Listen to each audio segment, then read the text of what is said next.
হয়, আজি সদৌ বিটিয়াৰ সংখ্যালঘু ছাত্ৰ সন্থাৰ চিৰাং জিলা সমিতিৰ এখন বৰ্ধিত কাৰ্যনিৰ্বাহক সভা অনুষ্ঠিত হৈছিল চিৰাং দুৱাৰ গেষ্ট হাউচত। তো ইতিমধ্যে বিভিন্ন দিশ সাঙুৰি পেলাই চিৰাং জিলাৰ আলোচিত হৈছে।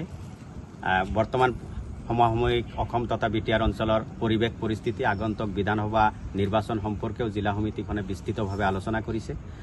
এটা কথাত স্পষ্টতা আমি উপনীত হৈছোঁ যে এইবেলি আগন্তুক বিধানসভা নিৰ্বাচন যি অনুষ্ঠিত হ'বলৈ গৈ আছে, এই নিৰ্বাচনে ইতিমধ্যে বিটিয়াৰ অঞ্চলৰ সংখ্যালঘু সমাজে একত্ৰিত হৈছে আৰু সিদ্ধান্ত গ্ৰহণ কৰিছে যে কোনো পধ্যেই NDA সমৰ্থিত প্ৰাৰ্থীক এইবেলি ভোট প্ৰদান নকৰে সংখ্যালঘু সমাজে।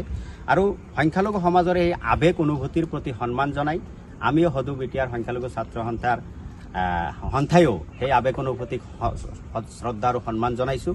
এইবেলি কোনো ধৰ্মীয় সংখ্যালঘু সমাজেই কোনো কালেই NDA সমৰ্থিত বিজেপিৰ প্ৰাৰ্থীক ভোটদান নকৰে, এই কথাটো ইতিমধ্যে নিশ্চিত হৈছে। কাৰণ কোনো সৰ্বসাধাৰণ ৰাইজ বা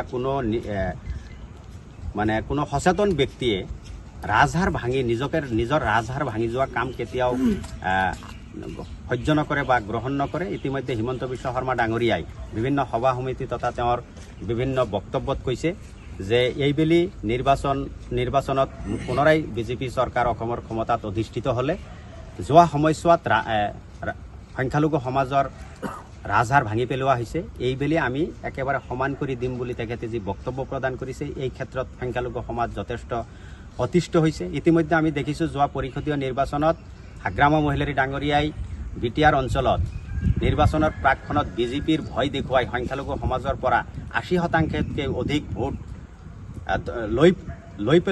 লোৱাৰ পিছত তেখেতসকলে 28গৰাকীকে পাৰিষদ নিৰ্বাচিত কৰিবলৈ সক্ষম হৈছিল। সংখ্যালঘু সমাজে, সহজ সৰল সংখ্যালঘু সমাজে তেওঁৰ চলাহিকতাত ভুল গ'লে, কিন্তু আমি পিছ মুহূৰ্ততে দেখিছোঁ তেখেতে এক ৰাতিৰ ভিতৰতেই পাভলুটি মাৰি বিজেপি আৰু NDAত চামিল হ'ল। গতিকে NDA আৰু বিজেপিত চামিল হোৱাৰ পিছত সংখ্যালঘু সমাজখনে যথেষ্ট কষ্ট পাইছে আৰু দুখ অনুভৱ কৰিছে। এইবেলি নিৰ্বাচনত তেখেতে অৰূপ কুমাৰ দে, বিশ্বজিৎ দৈমাৰী আদিক জিকোৱাৰ কাৰণে যিদৰে উঠি পৰি লাগিছে NDAৰ সমৰ্থিত কেণ্ডিডেটসমূহক, যি অৰূপ দে ডাঙৰীয়াই ইতিমধ্যে বক্তব্যত উল্লেখ কৰিছে যে অসমত মুছলমানৰ দাদাগিৰি নচলিব, যি অৰূপ দে বিভিন্ন সময়ত সাম্প্ৰদায়িক কথা বাৰ্তাবোৰ বিভিন্ন সময়ত কৈ থাকে, যি বিশ্বজিৎ দৈমাৰীয়ে যোৱা বিধানসভা পৰিচালনাৰ ক্ষেত্ৰত আমি তেওঁৰ সাম্প্ৰদায়িক চৰিত্ৰবোৰ আমি পৰিস্ফুট হোৱা দেখিলোঁ। সমান্তৰালভাৱে আজিৰ দিনত দেখিছোঁ হিমন্ত বিশ্ব শৰ্মা ডাঙৰীয়াক বচোৱাৰ কাৰণে ইতিমধ্যে হিমন্ত বিশ্ব শৰ্মাই উজনি মধ্য অসম, নামনি অসমত যি সময়ত হলঠেকত পৰিছে, সেই সময়ত একমাত্ৰ BTCৰ যি 15টা বিধানসভা সমষ্টি আছে, এই সমষ্টিকেইটাই হিমন্ত বিশ্ব শৰ্মাৰ শেষ সম্বল।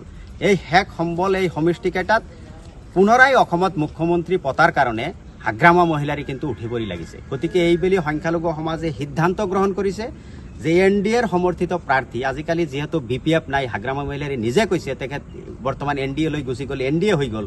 গতিকে NDAৰ প্ৰাৰ্থীকো এইবেলি সংখ্যালঘু সমাজে কোনো কালেই গ্ৰহণ নকৰে। কাৰণ নিজৰ কামিহাৰ, নিজৰ ৰাজহাৰ ভাঙি পেলোৱা কাম কোনো পধ্যেই সংখ্যালঘু সমাজে নিজে কৰিব বুলি বিশ্বাস নহয়। গতিকে আমি এই বিজেপিৰ প্ৰাৰ্থীগৰাকীক পৰাভূত কৰাৰ কাৰণে, NDA সমৰ্থিত বিজেপি BPFৰ প্ৰাৰ্থীক পৰাভূত কৰাৰ কাৰণে তেওঁৰ নিকটতম যি প্ৰতিদ্বন্দ্বী থাকিব, আমি সেই প্ৰতিদ্বন্দ্বীক আমি যিকোনো প্ৰকাৰে আমি জয়ী কৰি লৈ অহাৰ কাৰণে সৰ্বপ্ৰকাৰৰ প্ৰচেষ্টা অব্যাহত ৰখা হ'ব। এইবেলি আমি দেখিছোঁ হিমন্ত বিশ্ব শৰ্মা ডাঙৰীয়াৰ যোৱা সময়ছোৱাত যি একপক্ষীয় নীতি, সংখ্যালঘু বিৰোধী যি নীতি, সংখ্যালঘুৰ ওপৰত যি নিৰ্যাতন, বিভিন্ন সময়ত উচ্ছেদৰ নামতে আদি কৰি পুছবেক ইত্যাদি, ডি ভোটাৰ আদিকে কৰি বিভিন্ন ক্ষেত্ৰত যি তেখেতে সংখ্যালঘু সমাজৰ প্ৰতি যি বৰ্বৰ আক্ৰমণ আৰু বৰ্বৰতা দেখুৱালে, পুনৰবাৰ যে সংখ্যালঘু সমাজে এইবেলি NDAৰ সমৰ্থিত প্ৰাৰ্থীক ভোট দিব, এইটো কোনো পধ্যেই সম্ভৱ নহয়। গতিকে এইবেলি বিটিআৰৰ পৰা যি 15টা সমষ্টি আছে, এই 15টা সমষ্টিত সংখ্যালঘু সমাজে নিৰ্ণায়ক ভূমিকা গ্ৰহণ কৰি পেলাই হাগ্ৰামাক এইবাৰ এচিকনি এটা দিব, হিমন্ত বিশ্ব শৰ্মাৰ এটাক এচিকনি দিব যে বিটিআৰ অঞ্চলৰ ধৰ্মীয় সংখ্যালঘু সমাজখন হাগ্ৰামাৰ পকেটৰ সম্পত্তি নহয়। তেখেতে যিফালেই গতি কৰিব সংখ্যালঘু সমাজখনে যে সেইফালেই গতি কৰিব, এইটো কেতিয়াও নহয়। তেখেতে সংখ্যালঘু সমাজৰ আৱেগৰ বিৰুদ্ধে অৱস্থান কৰিছে আৰু ধৰ্মীয় সংখ্যালঘু সমাজেও এইবেলি হাগ্ৰামা মহিলাৰীক দেখুৱাই দিব যে সংখ্যালঘু সমাজৰ শক্তি কিমান, সংখ্যালঘু সমাজৰ সামৰ্থ্য কিমান।